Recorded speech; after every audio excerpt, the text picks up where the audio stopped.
9 News. Thanks to sponsor Partner Now Property Real Estate. It's 1 o'clock. Good afternoon. I'm Madeline McNeil. Paramedics are urging the community to reach out to vulnerable loved ones, friends and neighbours as Sydney swelters through a heatwave. Temperatures are nudging 40 degrees in the city's west and 30 on the coast, with higher than average temperatures expected to continue until Saturday. New South Wales Ambulance Chief Superintendent Steve Vaughan says if you know someone who might be at risk, reach out to them. There are certain parts of our community that are more susceptible to the impacts of heat, those being the elderly, pregnant women, young babies and children, the homeless, those that are socially isolated, and people that are working outdoors. Police say protective clothing saved an officer from being stabbed on the Central Coast. Officers were locked in a standoff with a man at Springfield for 6 hours before gaining entry to the premises. They then shot the 49-year-old dead when he grabbed one and tried to stab them. The incident is under investigation. The federal opposition has outlined its proposal for a royal commission into the Bondi terror attack to have 3 commissioners. Families of victims have today revealed plans to travel to Canberra for the first sitting week of the year to push for a federal inquiry. Leader Susan Lee says the scope of a Commonwealth probe would need expertise from several disciplines. One, with the appropriate senior judicial background. The second, an expert in national security. And thirdly, a member of the Jewish community who is an expert on anti-Semitism. 2 13-year-old boys have been taken to hospital after a crash at Lithgow, which saw the car they were in split in 2.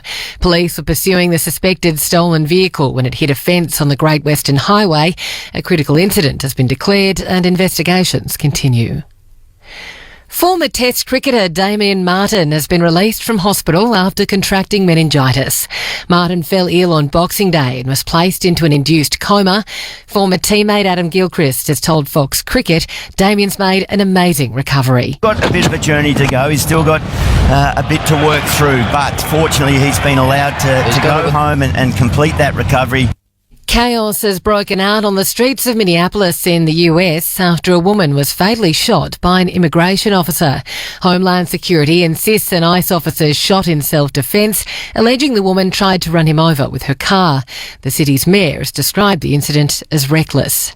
Also making news, 2 men are due in court accused of stealing up to $50,000 from shoppers in shopping centre car parks across the state.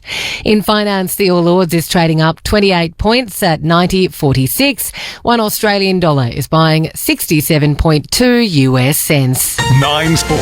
Thanks to our sponsor, Monogrammet. For big brand work, safety and corporate wear, get the right fit at Monogrammet. Corner of Bridge and Belmore Streets. Good afternoon. Australia is just 89 runs away from victory in the 5th and final Ashes test at the SCG. Travis Head and Jake Weatherald have departed. Marnus Labuschagne will return to the crease with Steve Smith after lunch. Quarter-final action continues at Tennis's United Cup today. Craig Gabriel reports. Switzerland is the latest nation to reach the semis in a come-from-behind win. They beat Argentina 2-1. Earlier, the USA beat Greece 2-1. That also decided by the mixed. This evening, Belgium and Czechia play off, and Friday evening, Australia face Poland. And at the Brisbane International, Nick Kyrgios and Thanasi Kokkinakis have lost a highly entertaining doubles match. Craig Gabriel, Sydney, 9 News. EPL wins today for Fulham, Brentford, Newcastle and Bournemouth, and NRLW stars Fran Goldthorpe and Holly May Dodd have been named in England's training squad for the World Cup. That's sport. I'm Mike Pearsall. It's 1:04. That's the latest news and sport.